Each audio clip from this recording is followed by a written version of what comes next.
Hello everyone! Welcome to Binhi! Binhi ng kulturang Pilipino. Dito pa rin tayo sa Pampanga sa aming ikatlong destination ng aming educational field trip. So guys, enjoy at may bago na naman tayong kakaibang knowledge na matutunan dito sa video na yun. Ayan, thank you and keep watching!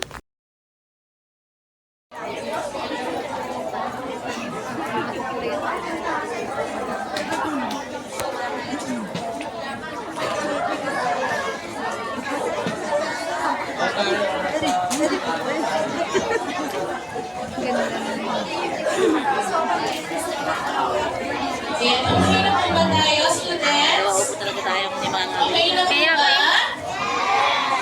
Magandang hapon. Ako nga po pala si Binibining Jen at makakasama niyo po ako dito sa ikalawang bulwagan. Mag-uusapan po natin ang mga kududugong Pilipino, bandila ng Revolusyong Pilipino, makalumang kagamitan na makikita sa isang bahay kubo at mga pista na makikita dito sa Central Luzon. Pero huwag po kayong mag-alala dahil sa may tamang ito at kanyang gawin namin po natin. Ngayon po, simulan po tayo sa mga litrato na makikita natin sa ating likuran, ang mga katutubong Pilipino. Pag sinabi po ba katutubo, ano pong ating ideya patungkol sa kanila? Ano po ba? Mga native. Sila po ang ating mga ancestors o unang magulang. Tama din po mga tinuno. Sila po ang mga sinuunang Pilipino na nangyarahan dito sa Pilipinas. Sila po ay may sariling kultura, tradisyon, relihiyon at paniniwala. Ang mga Ifugao, Kalinga, Alangan, Ananoo, Isdag at Ibaloy. Sila po ay matatagpuan sa Hilaga at Gitnang Pilipinas. Ngayon po, students, tingnan po natin ang mga larawan muli. Ano naman po kaya ang kanilang pagkakapare-pareha? May similarity. Sige nga po, sabay-sabay nating magigit. Tataas, taasan, tagalang, katipunan ng mga anak ng Bayan. Tama. Isa po itong lihim na samahan na ikinatag ni Andres Bonifacio noong 1892. Kung makikita po natin ito ay kulay-pula na simbolo sa dugo at tapang ng mga Pilipino. Habang ang puting na makikita sa isang bahay. Simulan po natin sa mga lalagyan nito. Ano po kaya ang tawag dito? Yan, lesson na nila yan eh. Ito po ay nagsisimula sa letrang T. Tampayan. Ito po, ayan. Tama po, ito po ay tapayan. Ang kulay itim na tapayan ay ginagamit pang fermentation o pagpapabulok ng pagkain sa paggawa ng puro. Ano po ba yung mga pinupuro natin? Isa. Honey, prutas, sa paggawa ng wine. At pwede din po ito, ipakan ng pagkain mo. Hindi. Sa atin, iba yata sa atin pag hinalo na lang ginawa lang matamis o maalat. Ayan, kung makikita po natin ito ay may gripo. Bakit po kaya? Tubig. Tama po, lalagyan mo ito ng likido tulad ng tubig, wine at iba pa. At alam niyo po ba na noong unang panahon hindi na kailangan ng yelo sa lalagyan nito dahil natural na lumalamig ang mga likido sa loob. Ngayon naman, tignan po natin ang pangluto ng ulam noong unang panahon. Ito po ay isang Palayo. palayok, tama. Pero sa panahon po ngayon, saan na po natin sila mas madalas nakikita? Sa birthday. Sa mga birthday party, tama po sa laro. Palayok. Pokpok, palayok na may lamang candy, harina at white sa loob. Pwede rin po sa mga restaurant, makikita din mo lahat sila. Ito po ang ginagamit ng mga Pilipino noong unang panahon pang luto ng ulam at pagsain ng panahon. Kasama po nito ang halal o bukod na nilalagyan ng uling o kahoy sa loob upang magbaga ang apoy at nakapagluto po tayo sa kalayo. At alam niyo po ba na dito sa Binhi, may mga maliliit na version po na ito. Sa maliit na kalayo, Ang cute. Bukod. Alam niyo po ba kung anong tawag dito? Mini palayo. Ang tawag namin dito sa Pampangan ay kurang-kuraan. Pwede niyo po ba ulitin? Kuraan. Ito po ay isang laro-laruan. Ulut-ulutuan ng mga Pilipino noong unang panahon. At alam niyo po ba na talagang po dito at maraming Pilipino ang natutunan magluto. Bini pala yun. May naman, magtungo tayo sa kagamitan na ito. Akin po itong nabanggit kanina. Ano? Ito ay Mamalo. lusong. Lusong at pamalo. Ito ay malaki. Dahil ito ang ginagamit po balat ng palay noong Yung sa palay. Pwede rin po sa mga ingredients tulad ng paminta o pagpurong ng pagkain. Ngayon naman, magtungo po tayo sa pinakamahiwagang kagamitan dito sa binhi. Ano po kaya ito? Gansya. Naku po, walang nalalaman yung araw. Hindi po. Pwede mo bang alam-alaman yung Gansya. ito ay isang alkansya. Ang aking tanong students, kayo po ba ay nag-iipon? Ang aking tanong, naiipon po ba ang pera? Hinihiram ni Mami.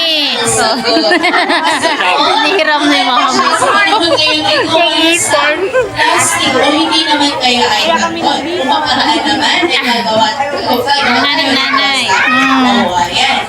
Ngayon po, dahil ito ay matigas, paano po natin ito bubuksan? Bakit?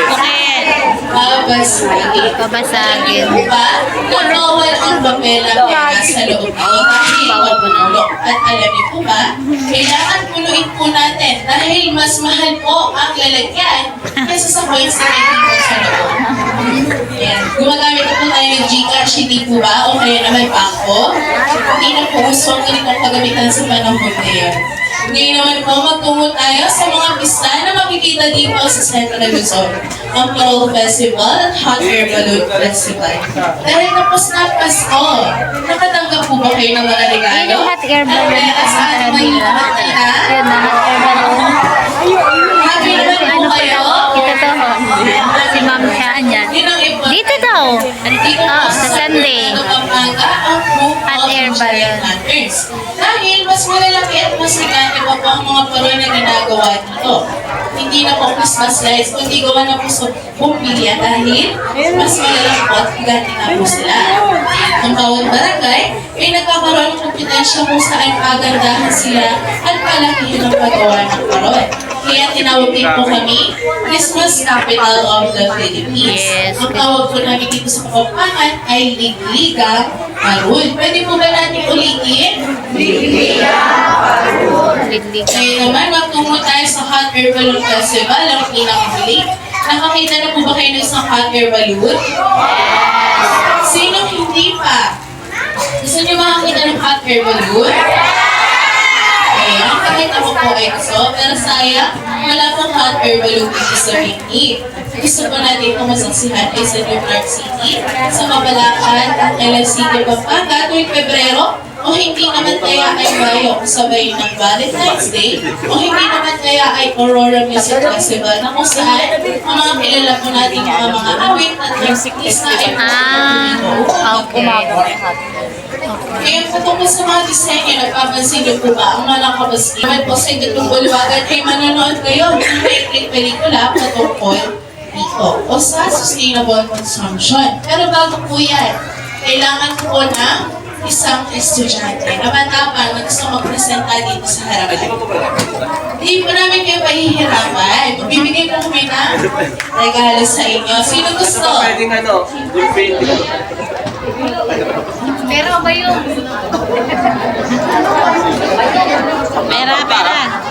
Ngayon, Ginoo, pili ka ng isa. Pera na lang tama, pera. Ayan, ang bayong na ito.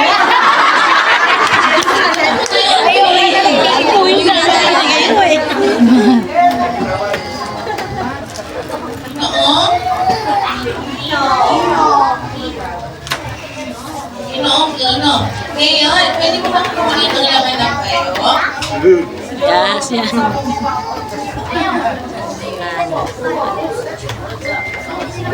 Pwede mo bang ipakita sa kanila? Kilala mo ba kung sino ang nasa larawan? Di po.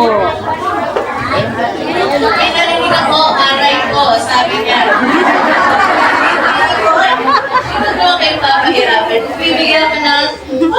impormasyon bago tayo magtuwa sa ilang lumagaan.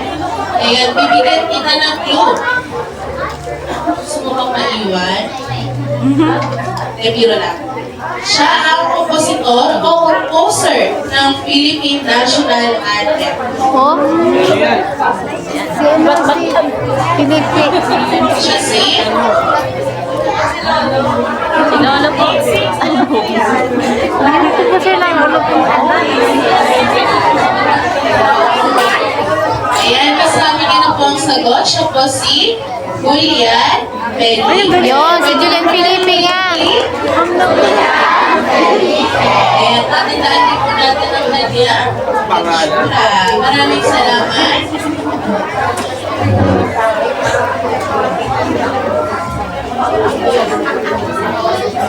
Basket yan, basket. Maraming salamat. Bago po tayo magtungo sa ikatang bulwagan, natatandaan niyo pa rin po ba ang aming sinabi patungkol sa binhi ng kultura Pilipino, isa sa puso, isa sa isip, isa sa buhay. Ulitin po muli natin sabay-sabay with hand gestures. Binhi ng kulturang Pilipino, isa sa puso, isa sa isip, isa sa buhay. Maraming salamat. At ngayon, tumulong po tayo sa ikatlong bulwagan. Ayun na naman tayo. Students, mas muli tayo kayo. Ayun na naman tayo. So guys, we are done na po sa una at pangalawang bulwagan. So in this part po ay nag-proceed na po kami sa ikatlong bulwagan, which is video po yun. Nanood po kami ng video about recycled materials, a campaign of using eco-friendly and environmental-friendly drinking straw. So, unfortunately po, hindi ko po na po yun na video, kaya wala pa akong maipapanood, mai-upload about doon. Pero napag-isipan ko, it's really great din pala na video ko yun because it's also a way of spreading the use of environmental drinking straw para ma-avoid na po natin, maging aware po sana tayong gumamit ng mga plastic straw dahil talagang nakapag-create po yon ng maraming basura at ikakasira po ng ating Mother Earth.